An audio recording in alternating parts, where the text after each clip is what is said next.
আসসালামু আলাইকুম রহমতুল্লাহ। আমরা দ্বিতীয়বারের মতো যাত্রা শুরু করলাম বাগাইঘাট আর্মি ক্যাম্প থেকে। এখানে ঠিক 10:30টায় সবাই একসাথে সমবেত হয়ে এখান থেকে সাজেকের উদ্দেশ্যে রওনা দিতে হয়। এখন আর্মিদের নিয়ন্ত্রণের মাধ্যমে আমরা রওনা দিব।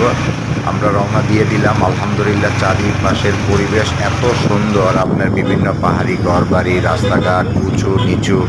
আমরা একটা সিএনজি নিয়েছিলাম, আমরা 3 বন্ধু গিয়েছিলাম। তো মাঝপথে আপনাকে আবার 10 মিনিটের জন্য বিরতি নিতে হবে। এটা হচ্ছে আরেকটা আর্মি ক্যাম্প।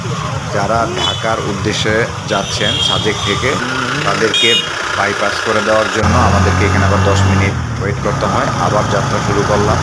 আপনাকে সাজেক যেতে 3 জায়গায় ওয়েট করতে হবে। লাস্ট স্টপেজ সর্বোচ্চ 20 মিনিট। এরপরে অনেক উঁচু পাহাড়ে উঠতে হয় সাজেকের মধ্যে, এই জন্য আপনাকে ওইখানে 20 মিনিট ওয়েট করতে হয়।